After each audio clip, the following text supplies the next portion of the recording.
Yeah, I'm not. I don't have any opening statement or anything.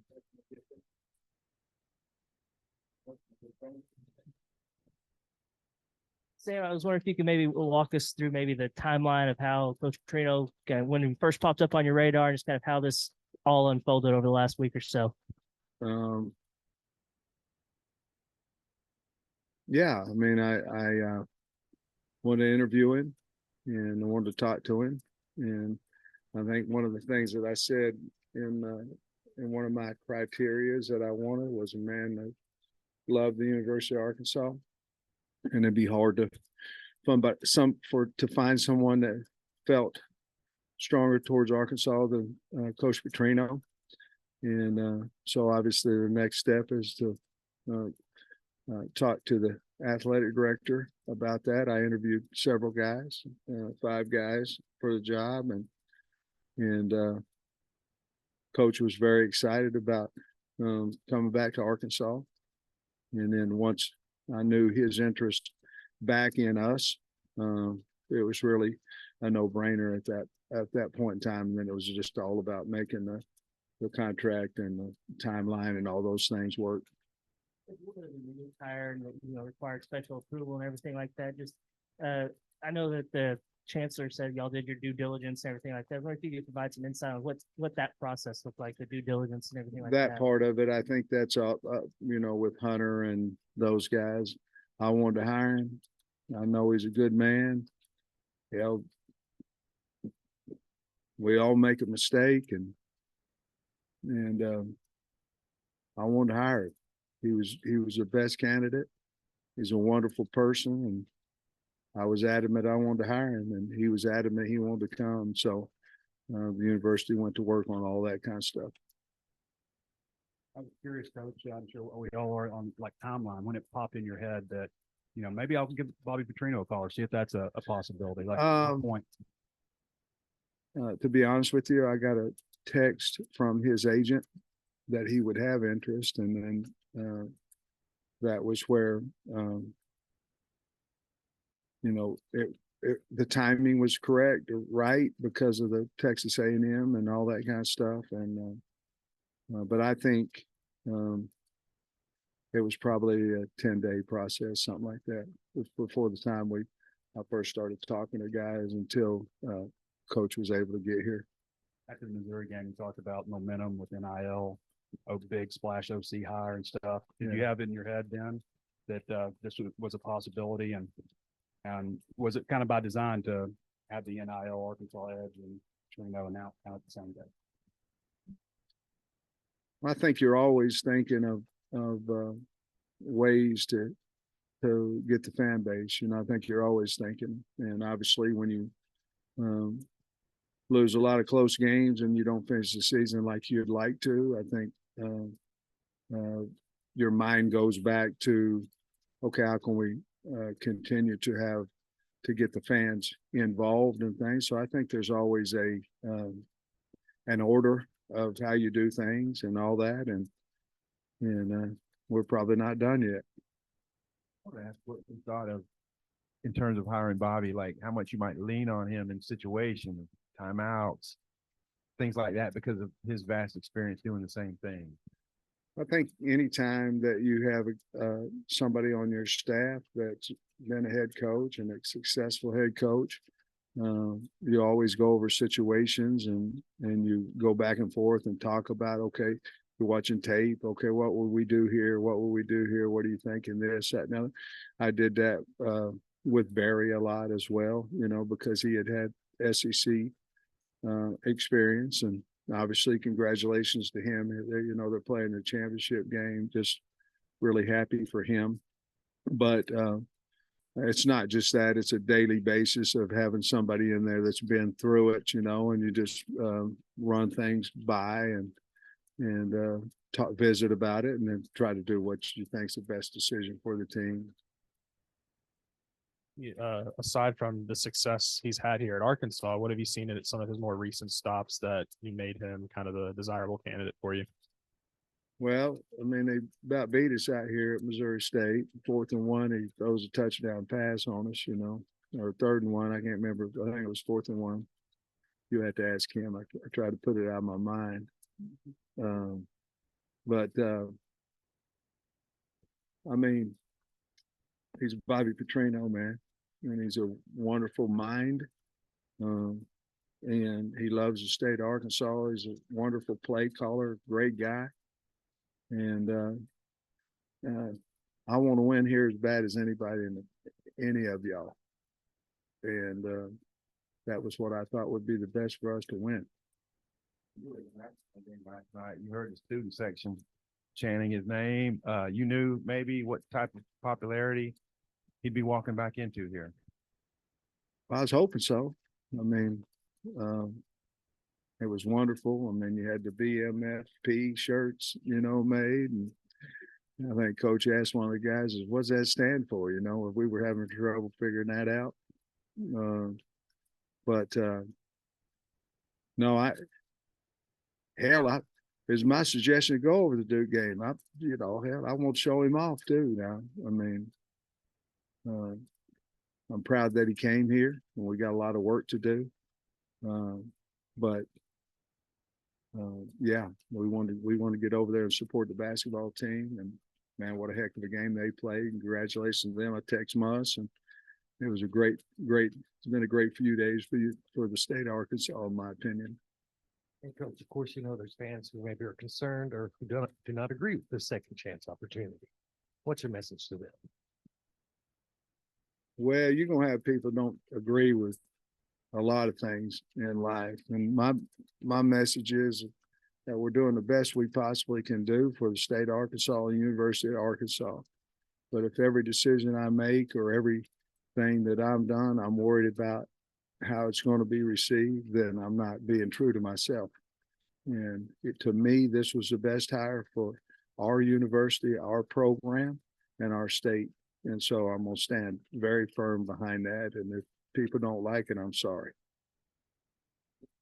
And you anticipate any other staff changes on your coaching staff? Yeah, I do. I think there'll be some, but I'm not ready to talk about it, but I don't think we'll be intact totally next season. And will Bobby have full control of the offense? I know at A&M it's kind of a mix of what Jimbo did or I whatever. don't know that, but he's offensive coordinator, and just like KB was, just like Dan Enos was, he got a job to do, and I don't know how I can allow him to do a job if he's not. It ain't his offense. So we hired him because he's a brilliant offensive mind, and it's his offense. That's just what it is, just like it was Kendall Brow, just like it was Dan's. I'm always going to have input on what my feelings are of things, but he's offensive coordinator, and that's what he's hired to do. Letting the recruits know that he was going to be your guy. Did you reach out to them? Did you have Bobby call in himself? Just how did that process go? What's been the reception on the recruiting trail? Well, I mean, we was trying to keep it quiet, but I was in on all these player evals and leaving and all that, and we was trying to keep it quiet. So y'all let him know, that he was coming back, which always happens, by the way. I'm not being negative there; it just happens. So I was getting a lot of calls. I didn't have to call them. I was getting a lot of calls, and there was a lot of excitement about it. But we didn't have to worry about calling the kids. They were calling us. I know the roster is still pretty fluid at this moment, but KJ specifically, do you think does this maybe hold some weight with him? And would you like to have him come back and have the opportunity to play for? I'd rather not really answer that out of respect for KJ and things of that nature. But KJ's given to the university, good years and set a lot of records and things of that nature. Whatever he wants to do, we'll be supportive of it.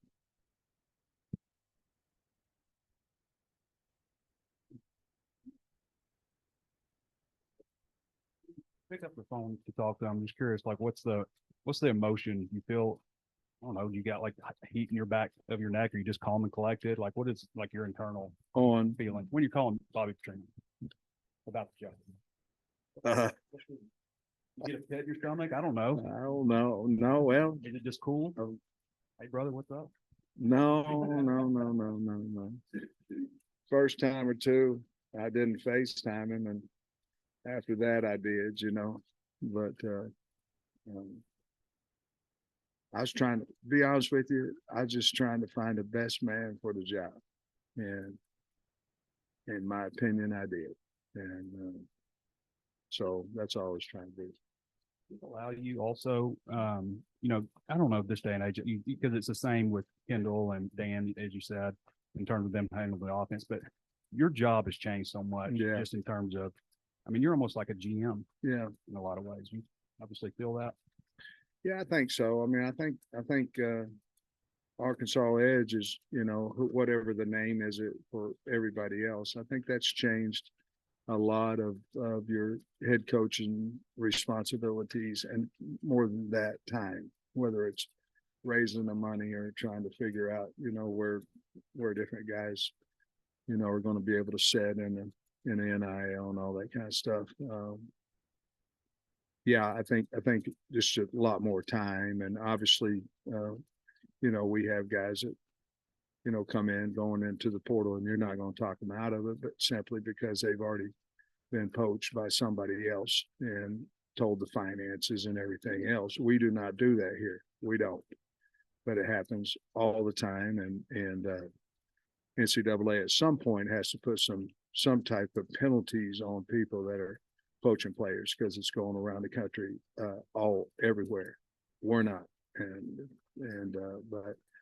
So that puts a lot more time into, the portal. You got to go D2 portal, junior college portal, the 1AA portal, BCS portal, and then you've got to go with obviously the portal in Division One. So there's just a lot of time that happens in recruiting, and you can imagine this, Trey, that the portal opens up in December, it opens up in April. So you have two opportunities for someone to poach financially your players. And so that's why it was so important for us to get the Arkansas Edge. I know I've heard ADs and coaches talk before, like they've always kind of got a list of coaches in mind that if a position ever came open, that they might be interested in them. I'm wondering if, having faced him at Missouri State and having to scheme against him, did that ever cross your mind? Like, hey, if I ever had the opportunity, I might want to have him work for me. I'll be honest, it really didn't. I think the first time that it really did was when I got a text, from his agent. And I was assuming that if I got a text from his agent, that there was some interest there, as well. And so I just picked up the phone, and I don't know if I had hair raised on the back of my neck or not, but I think I just picked up the phone and we visited, so, but once I figured we could do the deal, then the closer that I thought we could get to doing it, the more excited I have about, more excitement I had about it. And the bottom line is we need to win games. And I thought that was the best possible way we could do it. As far as exit interview goes, how far along would you say you are percentage wise? And that's got to be like each guy a great meeting, a bad meeting. It's got to be very up and down for you. I was done I was through it. We had a recruiting meeting at 2:00 this afternoon. I was done about 1:55 and I'm completed. So we went Monday, Tuesday, Tuesday, Wednesday, and today, and got through all, however many it was, maybe 100 guys or whatever it was, a little bit more. And so we're through. And you talk about the portal and all this kind of stuff. I feel really good about where we're at on the football team, but obviously things can change simply because of the fluidity with phone calls to talking to coaches and all this kind of stuff. So we got a great university, a great situation here. Arkansas Edge is helping us tremendously. And we want to keep the guys, obviously, on the team that we want to keep. But we can't if they don't want to, but that's why the portal's open, and we'll go out and replace them. Coach, take us back to the brief conversation y'all had right after that game out here. And if there's ever been conversations like at conventions with you and Coach Petrino, and if there's any relationship that kind of goes back through the years. To be honest with you, there's a hell of a lot of respect from me for him. And the communication, I don't know, Coach may remember something different, but I think the first time I really spoke to him was when Missouri State was out here. And at that time, I told him that I was grateful for him and thankful for him because we had used everything that he had done here in recruiting, and it was helping us. And I told him that I appreciate him for that. And I can't recall what was said after the game, to be honest with you, but I believe, unless he remembers a different time, I believe that was really the time we had spoke. All right, guys.